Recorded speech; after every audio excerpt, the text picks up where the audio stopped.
seems that envy is my sin. Oh, what's in the box? What's in the fucking box? Oh, damn it. I forgot to take the... I forgot that was a GIF. Forgot to turn the GIF off, but enjoy the Grim Reaper taking out zombies. As I say, welcome, ladies and gentlemen, to What's in the Box. I am your host, DeathMetalHero, and with me is Literature Devil. How you doing, sir? Hello, hello. Thanks for having me on. I'm doing pretty well today. Excellent. I appreciate you coming to hang out as we celebrate the first book of Dr. Alpha. I've been meaning to reach out to you for a while. I've actually got a stack of books of other folks that I need to reach out to as well. But I figured now is a good time because you have Dr. Alpha 2 live on Indiegogo. Link is in the description and pinned in the chat as well. So, but before we get into that, let's say hi to the chat. We got Comic Book Bob saying, hail the motherfucking chat. Good to see you, Bob. Thanks for coming to hang out, man. And American Comics, welcome. Thank you. And, of course, Frog G doing his link-slinging thing. If you need some gear, you can check out the shop there. And there's the Literature Devil's YouTube channel. Link is also in the description. Appreciate it. Yeah, absolutely. I tried to grab all the links so everybody can, one-stop shop. You know, that whole link tree thing. Right. Yeah, without the whole link tree. Frog G says, hail Luke, and hail Lit Dev. Hello to you. Hey, Flying Feline. Skull, beautiful. Thanks for stopping by. Coming to hang out. Got a jump in chat tonight. Thank you guys for coming to hang out. Paul Azevedo, what's going on, man? Appreciate you being here. And Tokame, hey, what's going on, Seth? Welcome, guys. Now, most of you probably know who Literature Devil is, but for those in my audience that are not familiar with you, good sir, tell them what you do. I make videos on YouTube, stream occasionally, go over all the narrative structures and things that, like, oh no, this is actually brilliant, and you're all just too stupid. No, it's not brilliant. Here's why. So exactly. I like to take a sledgehammer, smash your little narratives. It's kind of funny because like their narratives are built on sand, and all you have to do is point out, hey, here's the actual stuff. Here's the reason why people don't like your stuff. It's not because you're too smart. It's because you've done it incorrectly for like in almost every facet usually. I mean, it was perfect because now we have like She-Hulk. I can point to She-Hulk and I can point to especially Rings of Power that I have seen all the way through. Yeah, they say it's brilliant. Say it's they're all complex and everything. But I like to make videos about going into these shows and pointing out exactly why they don't work, why you don't like them on an instinctual level. And why they're not secretly genius, and they're not any kind of genius, and they're just terrible on every facet. They're poorly put together. Definitely, it's like they've completely disregarded classical storytelling because they feel like they know better. You know, it's tradition, right now it's like, oh, we got to demonize tradition because it's tradition. Yeah, that seems to be the trend. But, traditional storytelling is kind of how our species has, recorded our history throughout the years, the millennia, as it were. Yeah. I mean, before we had written word. The good thing about it, though, is that they're terrible and that it created the indie sphere that we have now. Oh, man. The sheer amount of talent in this indie sphere is staggering, and I discover new people all the time, The funny thing also, that now you mentioned that, the funny thing also is that all these people, some people in the mainstream are like, they're trying to come into the indie sphere. They're trying to really hard, but I think they get discouraged when they find out that they're nobodies and that they think they're going to be, I'm this big name in Marvel and DC. If I do an independent crowdfunding book, I'm going to make $1 million like Edie Van Sciver. And then they go in and they're a big name. They sell comics. They do a good job. But then they get beaten by Cecil, and I guess maybe not so much of the self-esteem on that one. Yeah, well, I mean, the all importance of building your audience. I mean, you yourself have built an audience, and you crowdfunded your first book, based on that audience and reaching out to new audiences. When I ordered Dr. Alpha, I had just gotten introduced to you. I had just discovered your videos, and I was working at the comic shop, listening to you go through all the different points that I had heard my customers complain about, but not really have the words to articulate.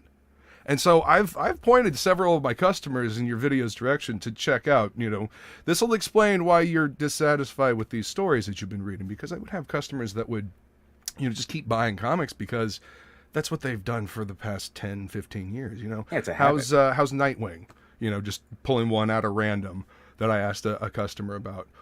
It's okay. I mean, I really haven't read any for like the last 20 issues because I have all of them. I've been getting them since X year, and I just have all of them. And it's that mentality that allows bad stories to get fostered because nobody's paying attention. Nobody's reading it. They're buying it for the covers, So buying for the idea. I think your boy Zach said that they don't want to actually sell these comics. They just buy them for the idea.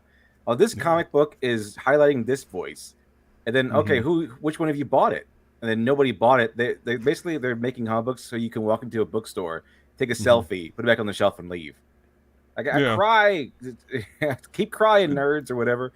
And they don't even buy the thing, and so they get canceled over. I mean, not canceled. They end the miniseries. Distributed to a miniseries, exactly. Yeah, they magically bibbidi bobbidi boo. It's a miniseries now. That's part of the new #1. Yeah. Oh, we always meant to do that. It's a typical publishing tactic. Who cares if the last issue ends mid-sentence? It was totally supposed to do that. we're going for a Sopranos thing, that whole thing. Yeah. I'll apologize. I'll be right back because you handle something real quick. Yeah, no worries. Right back. So if you get a chance, go over and check out LIIIIIIVVVVVVVEEEE YouTube channel. Lots of good commentary and the videos on story structure and the hero's journey and East versus West. Actually, some of the East versus West are some of my favorite videos that he does because I stopped watching anime or paying any attention to manga like around 2000, 2001. I was graduating from college. I think the last anime that I watched was probably Trigun or Cowboy Bebop. I remember loving Cowboy Bebop and being surprised at the depth of character in Trigun because it starts out really silly and then it gets, very serious. We love you too, Jason. It's good to see you. Thanks, buddy. Appreciate you stopping by, man. But yeah, I stopped paying attention to any of that stuff for, a couple of decades. And so it's fun to learn about the different story structures and what's been changing and how, this landscape now, everybody's into, anime and manga. It's taken over, but that's where the stories are, and I'm back. Stories. Hey, welcome back. I was just talking about your East versus West videos, your compare contrast essays that you do. Oh yeah. Eastern and Western, story philosophies, for lack of a better term, and how much I enjoy the comparison because I stopped paying attention to manga and anime back around like 2001. I think the last thing I watched was Cowboy Bebop or maybe Trigun. Liked both of those a lot and then just stopped paying attention. I think the last manga I bought before recently was Battle Angel Alita when Dark Horse was publishing the Americanized version of it. But yeah, so it's very cool to see the story philosophies, the way they're put together, and the differences, the differences in the hero's journey, Right, and there's around the world you have different kind of storytelling traditions, but as Joseph came up and pointed out, there's a lot of similarities as well. Like we all like the hero who struggles and climbs up to become something greater than he was, and then overcomes his own challenges. Because that's what we do in our real life. We overcome our challenges. That's what we do. We get better. That's what school is. Kind of in one way. You learn. You pass that test. Boom, you're done. Now for the next grade. And you just improve yourself, and then you practice, and practice makes perfect. You can start a new job. You suck at it. After a few months, maybe a year of doing it, you do pretty good. You're kind of a veteran now. So that's what it is. We all like that. And we all like to see heroes who encounter big obstacles and then overcome them. These things that might seem impossible and overwhelming. And we'd like to see these heroes who take it head on and able to accomplish it. This is why they even the weirdos in DC and Marvel, they even do this incorrectly, pushing their own agenda. I remember seeing that gay Superman where he's like he's coming out 400 times a day. Like he's just coming out every issue. It's like 400 issues of him coming out. That's all he does. He just comes out. He never fights crime. He just comes out. He's really good at coming out. Well, but the thing is, and sitting and having tea and talking and kissing his boyfriend. and lecturing. And lecturing and ignoring sea monsters attacking the town. They can lecture you about climate. It's really interesting to watch the story decline in the shop, and to see, you know, the numbers dwindle from what they were. I mean, they're nothing compared to what they were in the 90s, obviously, but, you know, 7 years ago when I started working at the comic shop, they were a lot better than they are now, even if they want to say that. Yeah. You know, ironically enough, that's the Rob Liefeld era that everyone complains about, but you know, he was selling books. Mm-hmm. Well, so what about Rob Liefeld? You could say his art sucks, and sometimes it does, even to me. But well, I mean, that Captain America cover, the Heroes Reborn Captain America cover, is infamous. But I mean, you know, he just fucking owned it. I mean, he's Rob Liefeld. That's what he does. But he sold. I mean, they can. I want to see their faces when they Rob Liefeld, he sucks. And then, well, he sold more comics than you ever did. Like, he sold more comics in one issue than you have done in your entire career. So, dude, shut up. Dude helped found a company that's still there, and he was doing Levi's commercials on the side. You know, like, you may be cool, but you ain't Rob Liefeld doing Levi's jeans commercials in his prime cool, and you ain't never gonna be. You know, this whole Superman thing, by the way, like there's one instance where he comes out to his mom, I think Lois Lane, and then she's just like, "Oh, that's cool." I was like, "Okay, well, you know, that's good for Superman. That's great. Good for you, Jonathan Kent. You came out of the closet. Everyone's like just touchy-feely and accepting. Great. But what did you actually do? Like, what goal? I mean, what a conflict did you actually overcome? It's good for Superman, personally, but it's not really inspiring to anyone who's like gay or anything out there. Like, oh, great, that's good for you, Superman. Everyone accepted you, right? I mean, you can't even have that little bit of adversity or dramatic struggle, and that's funny because that kind of, in my opinion, degrades the human experience. Like, if you're going to take away the struggle, what is there? You know, what is there for the character to do aside just exist? Nothing. He just walks around and gets accepted. That's it. It would be so much more meaningful if Lois is like, what? No, this is a phase. Like, not, of course they would frame her as evil, but a good writer would be like, oh, she's not evil. It's just, you know, this has been dumped in her lap, and she has to deal with it now. And she's like, you know, this is a phase. This is, you know, it's a point in your life. You know, you're just a teenager. Maybe you'll outgrow it. You know, that sort of thing. And then Lois gets some actual character growth as well. Exactly, like character growth all the way around. Yeah, but but the way they did it's like, hey, mom, I'm gay, and then she's like, okay, the end of story. It's like an anecdote. Like, hey, did that one time Superman came out as gay to his mother? All right. And then what happened? She accepted him. What a cute little story. Not really meaningful anyway. Just a cute little story. Right. It's very anticlimactic if they were pitching this as like some huge story point. I mean, but I don't know. It's just more talking, you know. Can we have Superman punch Metallo in the face for just a little bit? You know, maybe knock him into the ocean and save Metropolis. That's something super heroic. Sorry to tell you, but superhero comics have grown up and matured since then. Oh, man. Yeah, you know, I was actually having a conversation with one of my old D&D crew today through Messenger. We were talking about TV shows. He's talking about how he went back and he watched, like, Miami Vice. And there were much more colors, much more, you know, camera angles that were interesting instead of just the same bland shots over and over again with everything desaturated. You know, and you're just talking about how there seems to be no heart in storytelling anymore. It's just, for lack of a better term, you know. Like the idea of, if we have a dark storyline, a morally ambiguous character, and we just paint everything gray, it's automatically genius. That's what they're going with right at the moment, it seems. Yeah, it seems like they're going for they're going for a shorthand rather than going through the actual work of building the character and creating a character that you want to follow along. Yeah, I agree. That's why everything feels so hollow. Yeah, I mean, right now, their idea of a complex character is Galadriel, who's just angry, and that's it. There's no opposing feeling or any kind of virtue. The only point to her character is that she's angry and wants to kill Sauron. And then she stays angry for 8 episodes. And then at the end of the episode 8, she's still angry. Awesome. I mean, I'm edge of my seat.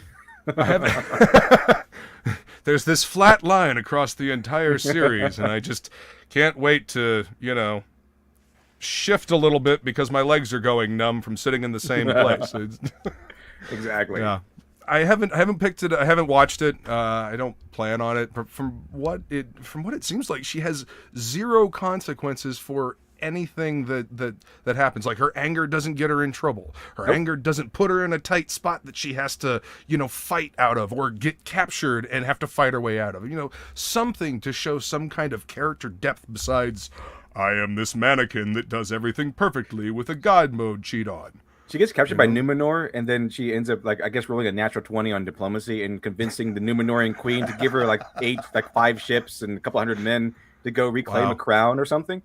She's nothing. She has nothing to her name, just like a sackcloth or whatever. Is she a bard as well? I guess. She's just perfect. She's a Mary Sue, which is the best class to be. So she just, when she gets captured by Numenor, and they all hate elves, by the way. They all hate elves to the point where, the elves are going to take our jobs. They have an anti-immigration story in there too. They're going to be immortal and they're going to take all our jobs. And then, so despite the fact they all hate elves, Galadriel's like, "Hey, can you give me some ships and some men, and we can go take over the Southlands with this new king guy?" And they're like, "Sure." She weaves her magic spell. That was if that's not bad enough. At the end, it turns out that this one guy she was with has been Sauron the entire time, and he totally is in love with her, and she asked her to marry him, and then she rejected him, and then. What did he do in return? Does he destroy things? Does he conquer Rivendell or whatever it is? Evil Lord. That's exactly what happens. You be my queen, that sort of thing. He proposes to her essentially, and then she goes no, and then he leaves. He doesn't do anything. He doesn't take away or kill her friends, or he doesn't even poison the rings. He's like, okay, and he goes out to Mordor to fight the bad guys because there's other bad guys that they have to fight. There's other orcs that are not Sauron's orcs. So Sauron, the only thing that's happened in the finale that they say is, oh, that's totally Galadriel getting her comeuppance. The only thing that happens is that Sauron reveals himself and goes off to fight her enemies after getting rejected from his marriage proposal. I am so confused. And she's figures out that he's Sauron. Oh, hey, by the way, you're Sauron. You're right, I am Sauron. You're so wonderful and smart and a genius, Galadriel. Would you marry me? It's almost word for word the original thing of the Mary Sue, the Trekkie tale. Oh my goodness! You come to bed with me. No, Captain, I'm not that kind of girl. And then the original Mary Sue stories. It's almost that one for one. And he's like, oh, would you come to bed with me, Galadriel? And she's like, no, not that kind of girl. And then he leaves and goes to conquer Mordor and kill the enemies that are also Galadriel's enemies. Totally not a Mary Sue, you guys. I've totally proven wrong by the finale because Sauron falls in love with her and then decides to go fight her enemies for her anyway. Therefore, that's comeuppance. The only thing that can possibly be argued as that being a consequence that she's ever suffered is the meta, because we know that Sauron will be evil, but according to the narrative, he's not. So once again, the only people suffering is the audience. Got it. Exactly. Because not only that, the entire narrative is pushing towards the misunderstood thing, where Sauron, he turned good and he's trying to heal Middle Earth. So they're so attached to we can't have actual bad guys. They ought to be misunderstood or some crap. That at the one point in which they could possibly give Galadriel consequences, they ruin it by having the whole thing where Sauron is actually misunderstood, you guys, and he's actually trying to turn good and stuff like that. So they ruin that anyway, and he's not. They put his villainy into question at all. Why? I mean, one of the only villains that's allowed to be, straight up evil, Sauron, and we gotta make him a sympathetic bad guy. That doesn't work on every single villain, nor should it be used on every single villain. Yeah, not every villain needs to be wants a hug or whatever. Some guys are just evil. Some guys just need to be, Snively Whiplash or something. You know? That's their motivation. They want to destroy things. Some men just want to watch the world burn. Exactly. Imagine how much worse the Dark Knight would have been if we had the moment where the Joker's like, I just want to be hugged, Batman. I'm trying to save people, Batman. It was fun from their lives. They don't realize they're zombies, Batman. Yeah, I can see it makes you stranger, Batman. But it's like the reason why Joker and Palpatine and villains like them are so much fun is because they're evil. They know they're evil and they love it. They love being evil. They revel in it. Exactly. Yep. Yeah, especially Palpatine and the Joker. I don't know if you read the what was it, the Harleen series that Stefan Sejic did for the DC Black label. No, I purposely stayed away from that because I knew it would be cringe. Listen, man, that artwork was absolutely fucking gorgeous. The artwork was amazing. It's so good, almost allowed me to buy it. But I was like, oh yeah, I forgot. There's modern day DC, and it's Harley Quinn. It just means it's going to be cringe. Hey, listen, I was not planning on buying any of the DC Black Label stuff, and then Jim Lee did a badass cover for that the Batman Damned #1. So I just happened to buy that one, and I have the limited edition copy with the Batawang still intact. That they got rid of it. Yeah, they got rid of it. They had the audacity and the gall to contact the artist and tell him that he had to censor the original artwork. You believe that shit? Why would they do that? So he can never reprint it and show their shame. The Batawang must be kept under wraps. For the new Dr. Alpha, I was going to make that like a stretch goal, have like a homage to that panel. Because Dr. Alpha's naked a lot in this one. Yeah. That's fantastic. I thought that'd be hilarious, but that'd be a stretch goal. You gotta, it's kind of like the Playboy magazines at the convenience store. Like, oh yeah, you can. They have the nude picture on the front, but it's covered. You got to buy it first. Okay, you got to buy it first. Well, yeah, it comes in the black bag. They still do Betty Page covers like that on some comics. Yeah, perfect. You could totally do that as a stretch goal, But speaking of Dr. Alpha, that's why we are here. I'm going to go ahead and flip my camera, and we're going to open this up. Why don't you tell everybody what the inspiration for Dr. Alpha was? And chat, I'm sorry that I've been ignoring you guys. Jason says I like to come in or on, never out. You guys are gross. What's up, Dean? What's up, Insaniacs? I appreciate you guys being here, hanging out, and being active in the chat. So yeah, tell people where Dr. Alpha came from, my friend. Well, I wanted to write a really fun story, mainly concentrate and focus on fun. And so I didn't want to make like a superhero, a traditional superhero story. I wanted to just have a crazy nonsense. I thought it'd be really fun to just have a wacky villain main character doing wacky villainous things. And that's where it came from. Also, it was kind of I kind of modeled him, I guess, either consciously or subconsciously. I think it's like a little bit of both. Towards being, Towards being basically a backlash to all this nonsense happening today. This kind of, his name is Dr. Alpha because they hate the alpha masculine man. So I just outright call him Dr. Alpha. They hate the alpha male. The alpha male, yeah. They hate him all. So I was like, okay, I was making him super masculine. He's going to be a genius. He's going to be ripped. Like he's going to be just like everything they hate. Yeah, the apex male. Yeah. And then uncancelable because he's a villain. And so you can go out there. He's like slinging like he's insulting women left and right. He's insulting like everyone. Because he can. It's because he can, and he gets away with it too. Because what else can you do to him? He's already the villain. He's already been outcast by society, so he's uncancelable.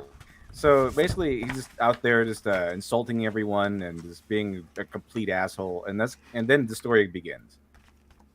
Nice. So you get a taste of the character right off the bat and see who he is, and then you tell a story with it. Yeah, exactly. And I kind of wanted the extreme. Like I didn't want to be held down by incredibly hard rules. So I kind of took a little bit of inspiration from like Rick and Morty, where Rick is like this super scientist who just makes crazy nonsense out of whatever. And so it's kind of like that, where he doesn't just make a thing because he's smart. That's kind of where it goes. Well, I mean, super science. I mean, shit. Venture Brothers did that to great, aplomb. Yeah. And that's in fact that's one of the things people have pointed out. Like they have a really strong Venture Brothers feel, at least in the beginning of Miracle Child. Excellent. Dude, I love the Venture Brothers. One of my favorite shows. It's one of my favorites also. I think it's a masterpiece. At least the first few seasons. I didn't finish the show, but I watched most of it.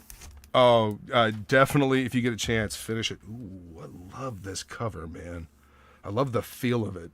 This kind of matte feel. I got the soft touch lamination for that one. Yeah, is that So what it they call feels this stuff? luxurious. Yeah, yeah, it's a little extra, but I got it. No, this feels so good in the hand, and you know, because sometimes when you're holding a book in hand, you know, you feel like you're leaving fingerprints on it. I don't feel like I'm leaving fingerprints all over this. This is nice, and it's so satiny and smooth. I like it. I took inspiration from that Stan Lee quote, like comics nice to look at, but they're like boobs or whatever. You kind of want to hold them in your hand.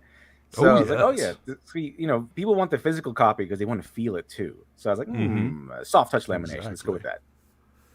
And this is which one? How big was this one? This is 100 and what pages? The main story is 112 pages, and then there's like a side story. It's like 8. So you know, the side story kind of goes into some backstory between the two characters, Mulvion and Dr. Alpha, where they first meet because they were friends once. And so basically, we want to add those together to 120 pages. That's awesome. And there's side stories and stuff. Yeah, I'm always all about more story to come with. You know, more story to add to the book. I mean, and this is a beautiful book altogether, man. And that's gonna look nice on the shelf. Although this is gonna go up in the spinner rack with everything else that I've been getting recently. Very nice. Very nice. Got my shit, man. I got all my my crowdfunded books up there, including my Lady Death and my tarot. You know. All my spinner racks have been taken over by the indie scene because that's where the heart is, and that's what I've been trying to tell my customers at the comic shop. Dude, that's where I can't wait to dive into this. This is gonna be great, man. Hell yeah! And this is an Anthony Figueroa cover, right? Right. Yeah, he did great. He did the cover for your second one too. Yeah, he did both of them. He did the soft cover and the cover for the hardback edition as well. He's awesome. I really enjoy hanging out with that dude. I mean, never met him in person, but hanging out on streams, he's a hell of a fun time to hang out with. Yeah.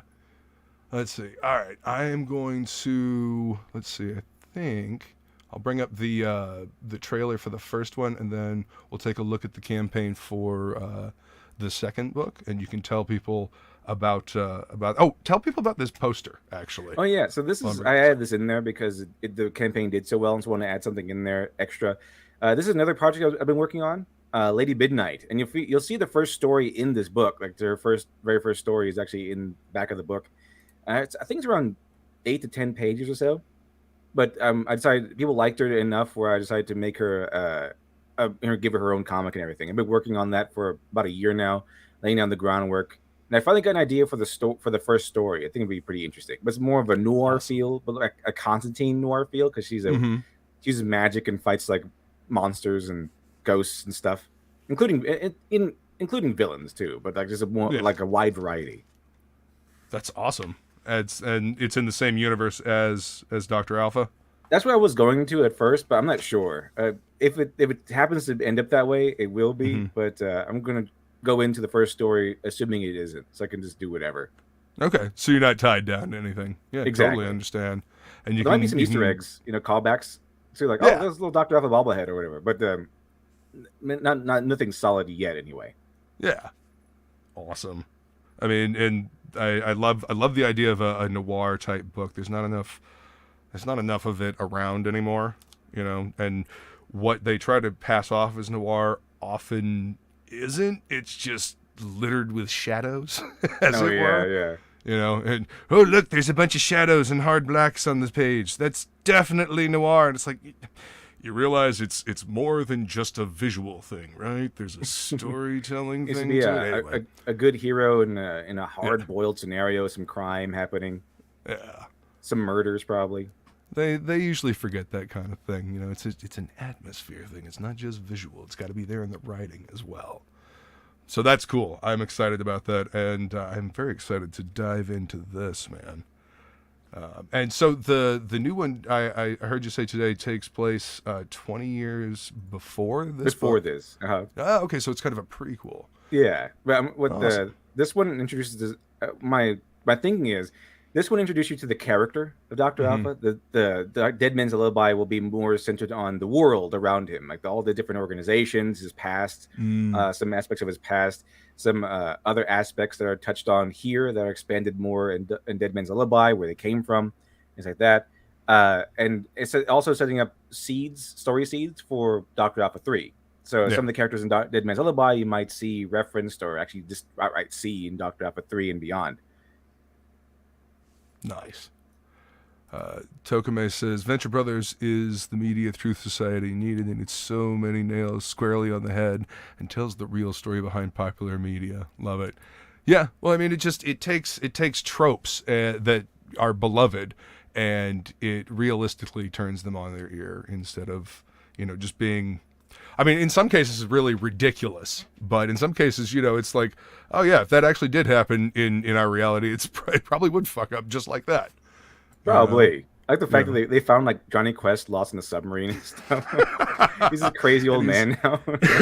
Addicted to smack, having to go to meetings. Yep. He's crying about Haji. Fucking crazy, awesome show. All right, I'm going to bring up the trailer for the first book so people can see what I just got. Can you hear that? Oh yeah, I can. Okay. Pain, sorrow, hatred, power, rage.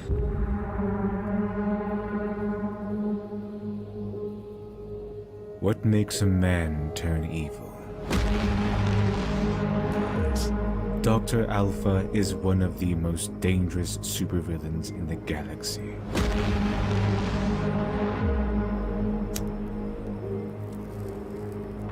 But only one of them. What happens when two mad geniuses go head to head? Complete chaos. Dr. Alpha Miracle Child. The Doctor is in.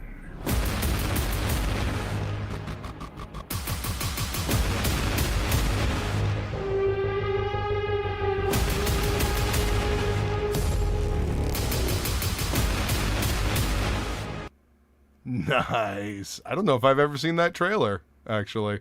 I thought it was fun. I had fun making it, but I didn't have any. Is that the one you made?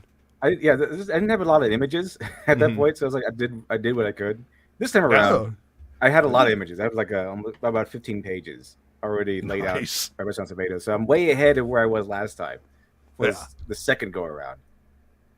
That's awesome. No, you did really good with the with what you had. Very very, I don't know, teasery, building up to it, and very epic sounding in the background. Appreciate very nice. Yeah, no, I dig it. All right, so that's this book. The trailer you guys just watched is for the book that I just got, and like you said, the new one that we're going to talk about after this. I want to thumb through this, and I want to show you how good the artwork is, but I don't want to spoil nothing. Look at that face down there. That face means nothing but trouble. Exactly. Nothing wrong at all.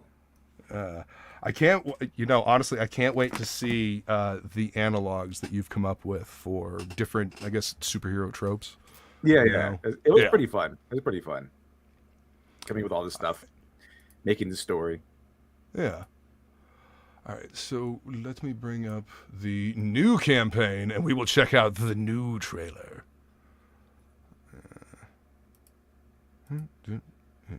Chrome tab, audio.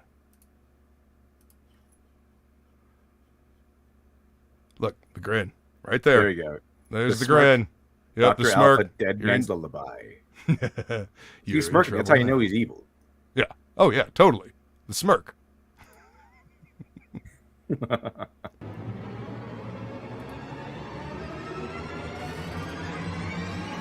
Guten Morgen, Dr. Alpha. You have been selected as the final test for my latest invention. In fact, you're probably already feeling its glorious effects. According to my calculations, by the time you see this video, you should have about an hour left to live. Auf Wiedersehen, Dr. Alpha. Cloner. Let's wipe that smile off your face.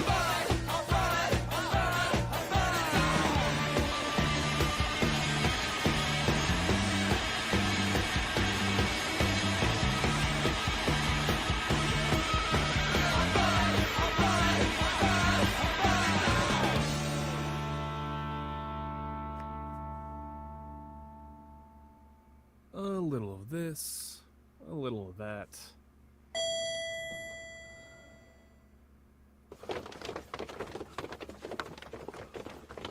And the doctor is in. Dr. Alpha, dead man's lullaby of man's first disobedience. Hell yeah. Love it. I like that Love one it. a lot better. Yeah. I had more images. A lot of for this one. images. Yeah. This is good stuff. That's a And, great story trailer, you know? I appreciate It it. gets- I had 15 pages. I did what I could with them. I think I just lured you in with some action and everything. Oh yeah. I mean, and the part right at the beginning where you had the eye pop, you know, like his eye popping open. You had the editing was really well done there, you know. So nicely done. Good sir. That's the first page because we get started right away in this book. That's the very Hell first yeah. page. Hit the floor running. Yeah, I took inspiration from Crank, obviously. So I mean, Crank kind of starts that way too. He just wakes up already like injected and already like, we're dying and stuff. So it's like, yeah, let's do that. And I know, like the fantasy guys, it tend to take a while to get things started. I mean, that's a tradition started by Tolkien. Like you spend like a chapter, 3 chapters or whatever in the Shire, then you get started. I like the pulp method, was like, all right, let's get started. We're starting this roller coaster at the top, baby. Exactly. You know, maybe do a little bit of that ratcheting up, but no, let's get right into the fucking action. Let's kick this thing off right.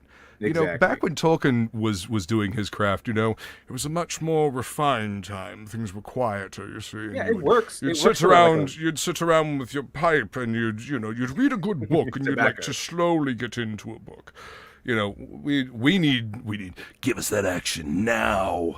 Especially with these kind of comics. I mean, it works with like fantasy epics, like Lord of the Rings, where it's you're in for a grand adventure. We need to really get into the nitty gritty of the world. This one, there's no need to. I'm going to introduce you to the world across the entire book, so I don't need to set it up first and then go into the adventure. The adventure will be the world building. I'm going to show you the world through a crazy action. Hell yeah. Frog G says, word from down below is you can still get book 1 on the current campaign. Oh, yeah. Excellent. I was actually going to ask you about that for anybody that missed out. Yeah, I have a limited number, but to make sure I can deliver on it. But I have a surplus, and I have a limited number of Miracle Child books, physical copies available. I think 15 are left. I think about 15 left that you can get. Talk about limited. Yeah. I had 50 on order, and 35 have been taken. So there's 15 left. So you want one, there's still some available. So don't sit on this. Do it now. Do it now. Do it now. Get to the chopper. Of course, this cover was colored by Gabe Al-Taib from ISOM and Truth, Justice, American Way.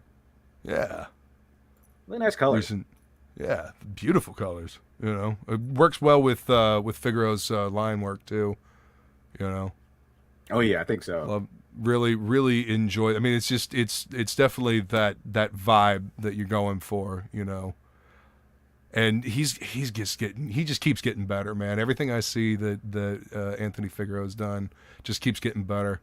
Can't wait for my Justice City Chronicles, so I can talk to him about that and God's Hand 2. But yeah, who you got doing the interiors on this new one? It's Preston Acevedo. He's doing the interiors on this one. Dude. I love his work. I think it's a good team. Anthony Figueroa cover, so. Preston Acevedo interiors. I think it's Yeah. a good combination. Yeah. We're going to switch up the colors a little bit. We're going to practice some different palettes. I wanted to go with more of a Hotline Miami feel. So, well, I mean, this is we're supposed to be 20 years ago, so sure. Yeah, like 80s, you know, just Yeah. pumping. I even told Preston Acevedo to switch the main city. The main city is Empire City. It was going to be your traditional New York stand-in city that you have in superhero stuff, but like, you know what? Gotcha. Model it off of a Miami instead. We'll do that. Well, I mean, you know, that gives you a certain flavor that you can play with, you know. And yeah, I really like it.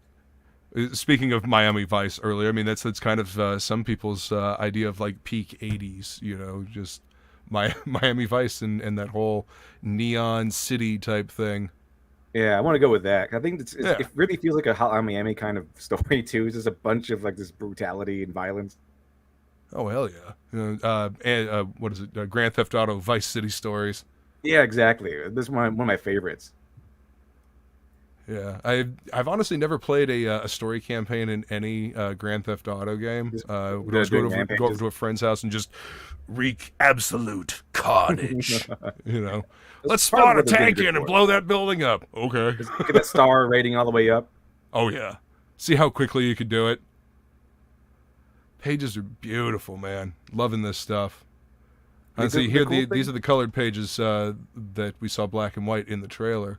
Yeah, I got some in, and the cool thing is that these minions are all written generically, like they're all written as they're just minions. But President Acevedo decided to make them unique looking. So the one's like a short guy, and you know the different look to them all. That's all. He looks like he's about to punch you right in the bollocks. Like a leprechaun, which is kind of funny because you know Dr. Alpha is a redhead also. Right, he's from that area. Yeah. Hell yeah, love this. All right, so around 20 years before the events of Miracle Child, while on vacation, Dr. Alpha awoke one morning to find that he's been injected with a deadly virus, a lethal biological weapon invented by fellow mad scientist Dr. Mindel Cloner. Now, Alpha has to fight for every minute of life as he goes on a rampage through Empire City in a mad dash to find out why Dr. Alpha's former friend betrayed him so suddenly. Alpha will tear through evil minions, corrupt superheroes, and even his former agency to get an answer to his burning question. This burning question. But in the world of supervillains, nothing is ever so simple, as he quickly learns that Dr. Cloner's betrayal and Dr. Alpha's infection were only footnotes in a much larger scheme that could have very deadly consequences. That's awesome. I will let you guys read the rest of that. I love Preston's line work. Sorry, I'm leaning in over here. It's good. It's fantastic. That's why I brought him in on the job. I think it really brings that fire. And also, one of the main critiques from last time was that it's too many 9-panel pages, which is correct. There's a lot of 9-panel pages. Right. So this time around, the average of the first book was 9 panels. This one is going to be the average. I went for was around 5. So we get a lot of 5, 6, 7s. We also get a lot of 1, 2, or 2s and 3s and 4s. So not larger imagery, a lot more. I allow more room for the images to breathe. Yeah. So there we go. I learned how to do different page panels. Yeah.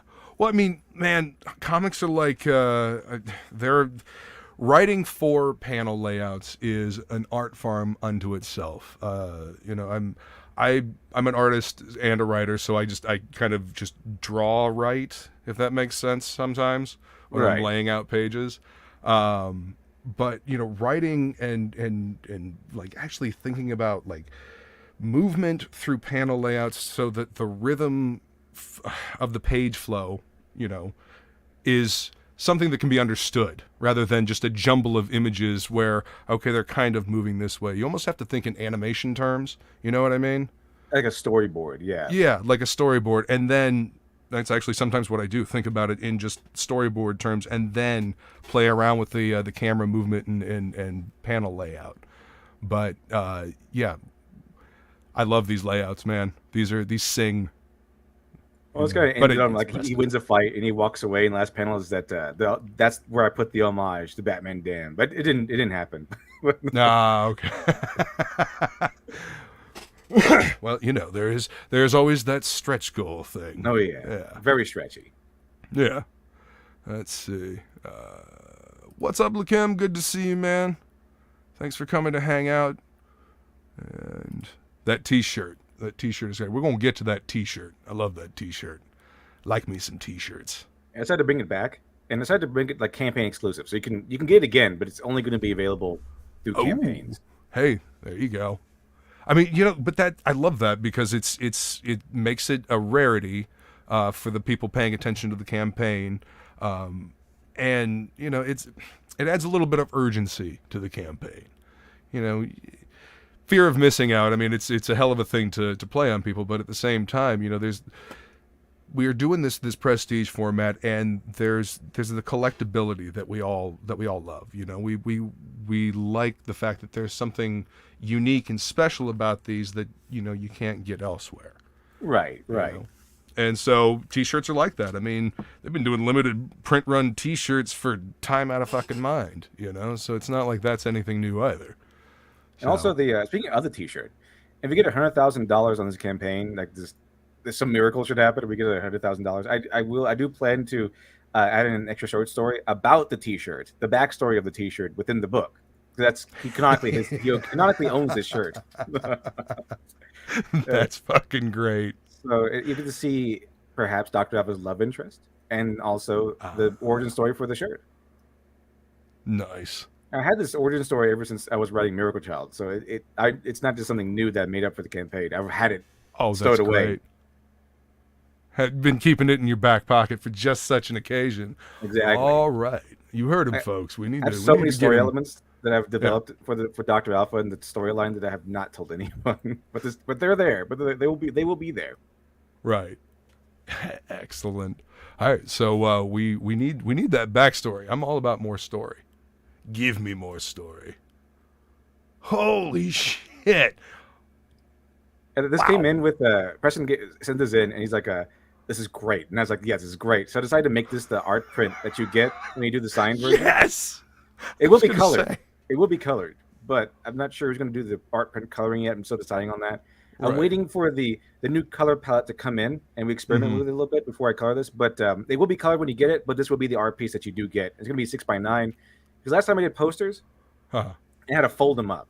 I don't want to fold them up because then you get creases. And I know it's like it's standard, but everyone does it. But I'd rather give you like a high quality art print that don't fold up than a poster. So I'm going to give them it's going to be a 6x9 poster, 6x9 art print that you'll get, and you can frame it or whatever. But yeah, this will be the art print. Excellent. It will be colored when you get it, but I'm still deciding on what kind of color palette to give. That's a great piece, man. Hell, I would even love that just as a black and white piece. But then again, I'm a line art nerd, so I'll sit and stare at line art for it looks good as is already. I mean, it reminds me so much of Bisley. Just like the person hanging from the ceiling and this jackass stuffed into the wall over here. Yeah, that's awesome. All right, and stretch goals. As it's mystery goals, and then there's obviously the $100,000, which is the extra story, and the extra story will be the backstory to his T-shirt. We need to get there. I want the backstory of that T-shirt. Like I said, I'm all about more story. So, featured perk here. Go all in. All right, get digital copy, signed copy, Evil Agenda shirt, the hardcover, Nobody art print, and the elevator art print. The Nobody art print is going to be like the cover, the cover to the hard. Oh, this one up here.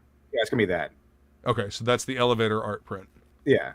Oh, okay. That's the Nobody. That's the Nobody one. Oh, okay, gotcha. And then the other one is the elevator one. Right. Okay, that makes sense. That actually does look like an elevator now that I look at it.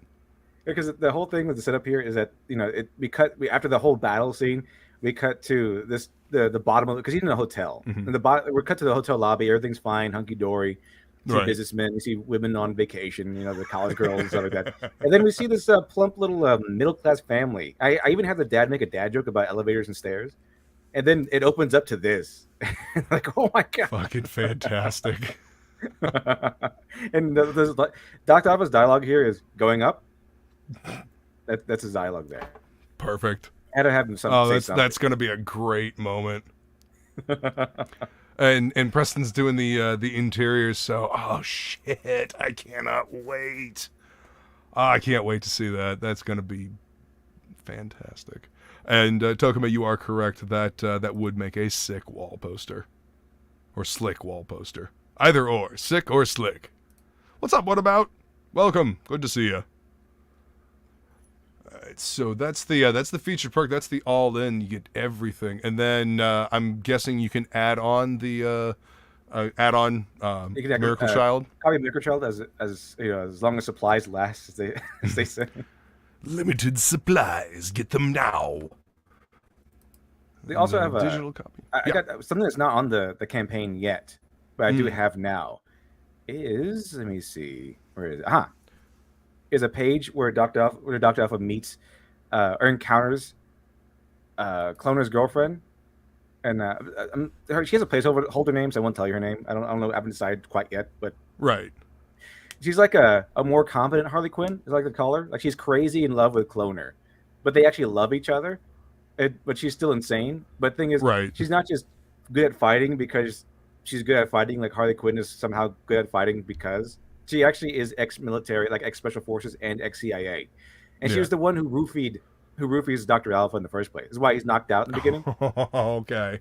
Like he was on vacation. He's in the hotel bar, and he's just distracted by a well-endowed woman, and she's really good at disguises and stuff like that. So he doesn't know it's her, and then all of a sudden she spikes his drink, and he wakes up, already injected with the virus. So she was the reason why he was knocked out in the beginning of the book.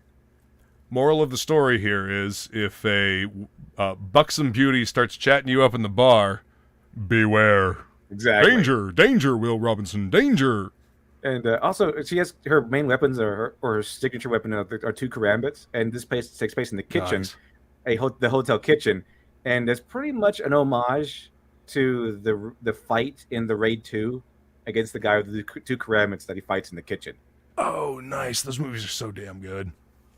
And the fight with the hallway, that was modeled after the Old Boy fight with the hammer. That's why he has a hammer as his main weapon. So I'll just string a bunch of fight scenes that I like together. I mean, if you've got a story that carries it, do it, Yeah, it worked out pretty well.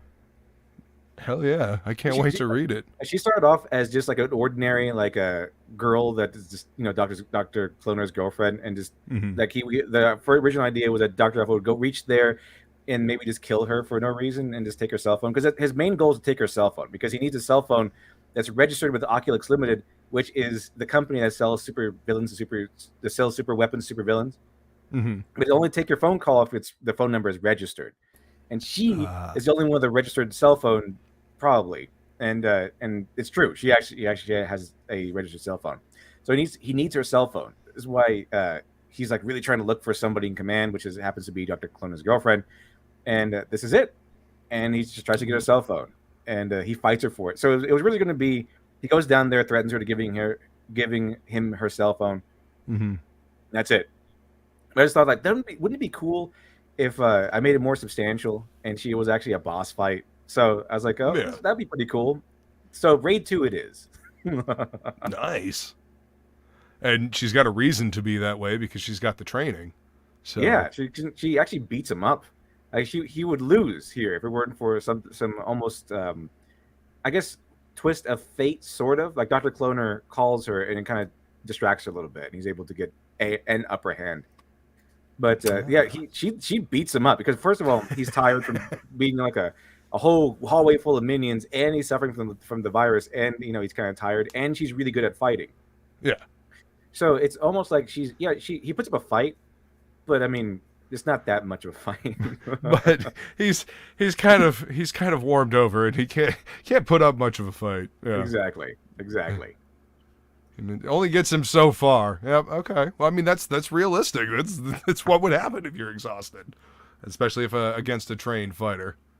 So, it's a beautiful page, though. I in my notes I said, "Give her the haircut." That's my notes. Give her the haircut. Oh, he did. No. You know, I've been rocking like the blue mohawk for, you know, a long time now, and you know, longer than most of these. Weirdo. These shriekers have been shrieking on the internet longer than they've been doing that. So I'm taking it back. Damn it, I'm taking blue hair back. I mean, Sounds good to me. yeah. I mean, blue mohawks. I'm taking them back. They can have the weird purple side head shave thing. I'm taking the mohawk back. Yep. So digital copy for $20 and physical copy for $25, and that's just the regular cover and the. So you're only doing one cover for one cover for the softback and then one cover for the hardback. Okay, hey, that makes it simple. So I do have a variant. It's just, you know, it's completely different. Yeah, it's a different version of the book. The hardcover. All right, so signed copy. Oh, that's that's a thing that I've noticed about newer campaigns versus older campaigns. A lot of people didn't realize what an endeavor it is to do signed books. Oh yeah, so it really everybody listening, if you have a signed book from like an early campaign, you better appreciate the shit out of that, because when you know every book has to be signed and they suddenly get 1,000 orders, so yeah, just be thankful. Also the pin that actually shows up, you have to be careful because it could easily smudge if you don't let it dry, and then that book is kind of useless. So be careful with that too. So it is kind of it is a work. It is quite the work to get all these things signed. Fortunately, I didn't have every book signed. It's a different perk altogether. But I did still have to end up signing like a couple of hundred of them. Yeah. But I mean, that's for people that want it. If that is important to you, then do it. Get that signed copy. I mean, how else are they going to get a signed copy of the book from you, to be honest? I mean, are you planning on ever doing any kind of convention circuit, like tours or anything like that? As far as I know, no. As far as I plan, not at the moment. Yeah. Have you ever been to just like walked around a convention? Like, oh yeah, a couple of times. Yeah. Nice. I haven't. Let's see. This year marks the first convention that I went to since like 2013. Almost a decade. I worked for an artist down in Orlando and kind of got burnt out a little bit, and went to a local convention up here in Jacksonville, and I actually got to meet Luke Stone. I don't know if you're familiar. Well, that's with, cool. Yeah, Luke Stone Studios. Yeah. Hybrids, but yeah, got to meet him and talk to him. There's a budding indie comics scene. I actually just did a cover for Shattermare Comics, based out of Jacksonville.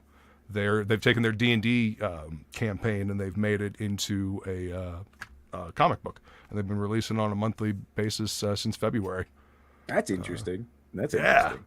I'll send you some links so you can check out their stuff. They're doing pretty good, man. They're putting in the legwork, hustling the old school way, calling up comic shops and getting orders.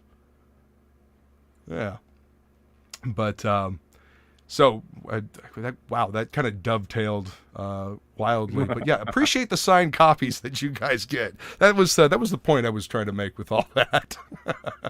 I remember the early campaigns, like, oh, everything's going to be signed because the first edition is that's easier said than done. Well, I mean, that's a lot of early campaigns, a lot of early campaigns. I mean, we didn't understand the logistics of all this stuff. I mean, we really don't either until you actually do one. Yes, 100%. Also, all the hardcovers will be signed. All the hardcovers are signed automatically. There you go. That's awesome. I mean, and hardcovers look so nice up on the shelf. I got my hardcover of Kill Journal from Adam Lawson, and like that faux leather hardcover and the embossing on it. It's beautiful. Absolutely beautiful book. So yeah. Let's see. So $80 for the digital copy, hardcover, and both the prints. And the T-shirt, signed comic print and shirt for $100. Now, you know, if you're gonna do this, I'm just saying you might as well drop another $50 and go ahead and go all in. And Just saying, just go all in. You might as well. I'm just saying, but just saying, might as well. But you know, you could just go, you know, this route. And then it's like you said, it is an add-on perk that you can get the first book, but supplies are limited, so jump on that shit quickly. All right. Anybody in the chat got any questions for our dear literature devil here? And I agree, Tokabe. Mohawks are a symbol of rebellion and the mark. Always have been. Always have been. That's right. That's why they tried to co-opt this shit. For the for the establishment. Mm-hmm. They want to LARP as rebels, but you know, if they want to be honest, like I'm rebelling, and they have like Coca-Cola and you look like NASCAR. Let me go get my Starbucks, and then I'll rebel. Because totally rebelling. We're totally rebellious. We're rebels here, and hold on, they have my iPhone. Latte. Shit. Yeah. If they were real rebels, they would vote for Trump, and they would be Republican at this point. You know, they would do all that stuff. Go against what the mainstream media tells you what to do. Yeah. Because if the mainstream media and the establishment and the government and all the corporations are just echoing everything you stand for, you're probably not the rebels. I mean, what happened to think for yourself and question authority? You know, exactly. What I mean? That used to be the mindset. Like, let's get back to that. Imagine if there's like a section what you are being told. Imagine if there's like a segment of the rebellion in Star Wars that are just pro-Empire. We're the rebels. We're pro-Empire. Yeah, Darth Vader, you get him. We're rebels. Shit. How are you rebels? Yeah. Because we're going against the establishment, but the establishment, the Empire. No, it's not. Nazi. Disbelieve what you see with your eyes. Listen to what we tell you. Yes, the party is always right. Exactly. The party is always now. Now, it's not easy to become sane. That's how it should be. Well, old school legwork ensures better saturation and sales. Plus, you don't have to deal with distribution copies like Diamond and their BS. No, I agree. That's what Pete Samedi does with Alterna. The beauty of the situation that we have now is that we have platforms like Indiegogo. We are able to do both, and that's what Shattermare did. They crowdfunded their first book and then got that going and started publishing on a regular basis. Now they crowdfunded their first volume and they're getting that printed up and they're continuing on. So I mean, we have these are tools. You know, this is a new tool, the crowdfunding scene, but the old tools still work if you're willing to put in the work. You know, calling people up and being able to go there in person and being like, "Hey, I have this book," is much more effective than calling on the phone because you can actually show off a thing and they can thumb through it. I know that profit margins at comic shops are razor thin. In the best of times, because of overhead and shops and whatnot, but it's really hard when you oversaturated with content you can't actually sell. So they're a little once bit twice shy with new stuff because the stuff that has brand recognition doesn't sell for shit recently, so what am I gonna do with something I've never fucking heard of is kind of the mentality. So you gotta get past that. Yeah, and they brag about it too. Like, I wrote for Batman, Superman. Look, I saw. They're like, I saw all these comic books. First of all, their sales are abysmal, considering they work for a major company. Second of all, the only reason why those sold in the first place was because of the name brand, not because of your writing. If it was your writing, you would need to revamp with a new #1 every week. You just wouldn't need to.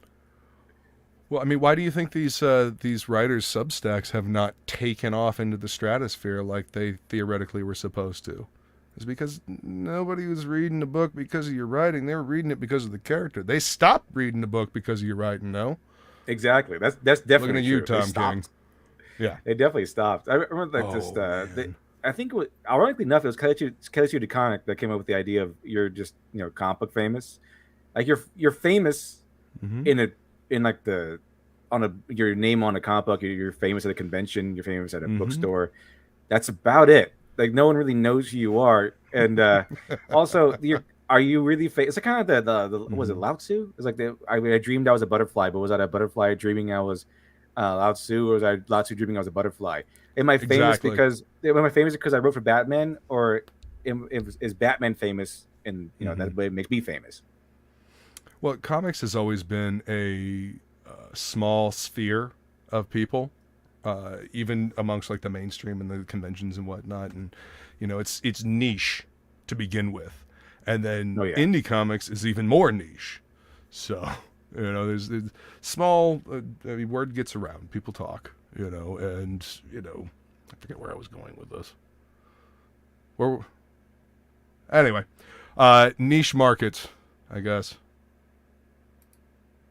Brand recognition can control market interest if it's regurgitated upon the media market through near ritualistic spoon-feeding tropes and ideals based on their IP. It's why their content has died. Yeah, I mean, there's no heart in anything being told anymore. Yeah, I think that's why. Once they wrote Batman, where he allows all these looters to just rob people, and he's like, "Oh, let him do it," because of politics. Batman was dead. Like that was the point where he's just dead now. But real Batman would not allow that. That's crime. Like he's against crime, regardless of like, oh, they're misunderstood. All they deserve to steal all that stuff because they're discriminated against society. And just because you're discriminated against does not mean you get to all of a sudden commit crimes. It doesn't work that way. Yeah. No, and that's exactly it. And that whole doing away with truth, justice. They do away with that whole line. Especially the American way part. But they don't want the heroes to stand for justice anymore. Well, not at least justice. They do, but they want to put a social in front of it. Yes, I mean, remember the uproar that they had about Spider-Man working with the cops in the Spider-Man game, like that for PS4. Oh like when it came I out, remember that. They called him Spider Cop. I remember that. Yeah. Yeah, it was an uproar because he was working with the cops. It's like, are you serious? Because they're pulling on specific storylines. I also remember the other one, which was someone made a mod that got rid of all the gay flags and replaced it with American flags, and that one made everyone angry too. Yeah. I like, what? Why do you care? It's not changing all the flags in all the games. It's theirs. Well, it's not like it goes back in and changes. Yeah, for everybody. It's just for his own game and anyone else that wanted to download it. Yeah, if someone else made a mod where they changed all the American flags to like Black Lives Matter flags, I'd be, oh, that's kind of cringe. But it's your game. I don't care. Like, no. Yeah, whatever. Really, I mean, it doesn't matter to me. That's the whole beauty of PC modding is that if somebody wants to put weird shit in their game, they can put weird shit in their game. Yeah, I played Skyrim and I put a mod in where the moon over Skyrim was this Earth. And that was kind of cool. Like, cause that was awesome. Yeah. Again, that's the beauty of playing PC Master Race. That's the beauty of playing games on the PC. You get the mods and shit. I mean, plus an unlocked frame rates and all that jazz. Oh yeah, yeah. Oh, it's pretty awesome. Playing video games. I have not played any video games in a very long time. I bought Elden Ring when it first came out. That's a good game. And I have yet to play it. Oh man, I just beat it. Actually, it's really nice, good. Dude. It's really good. The lore is fantastic and it's relaxing for the most part. I can't wait to go through it. I'm thinking that I'm gonna make content out of it for the channel. Just go ahead and just live stream me bashing my head against the brick wall. That's what it is. You just dying over and over and over again until you succeed against a boss. But it's doable. I figured out the pattern. I have brain damage now, but I got it now. I got it. Oh yeah. So I'm guessing you played through both I played through Dark Souls and Dark Souls 3. I haven't played any 2. I beat the first Dark Souls and I beat Elden Ring. I tried the Shadows Die Twice, but that was just way too annoying, and I just kind of quit after a while. Sekiro. Oh, Sekiro. Yeah. Yeah. I have Dark Souls 2 and 3, but I kind of quit during Dark Souls 2. I just not for any particular reason. I just kind of stopped. Yeah, I've heard a lot of people say that. I've never played it just because I have a buddy that's like really into all these Souls games, and He's like, no, the weapons break all the time. You'll get irritated and just it'll throw it down, and like, you know, it has some of the demon souls where the world gets harder, or like world atrophy or something like that. I was like, yeah, no, I'm good. I don't think I need to be aggravated like that. So I played 3. I really like the mechanics of 3, but I don't know, the Metroidvania construction of the world in 1, I think is one of my favorite things about that first game, you know, because all the different pieces, all the different places are connected together, just like, you know, Castlevania was, you know, Symphony of the Night, or you know, like an old Metroid game. You know, I love that shit. You know, go through this passage and you think you're going somewhere new, and then you take an elevator down or up, and suddenly, oh shit, I'm back in a place where I was. Yeah, and I have a new ability. I can get up there now. You know. Yeah, you can unlock new stuff. It's pretty awesome. Like new areas. It's pretty cool. I like these games. Especially like Elden Ring. Elden Ring is fantastic.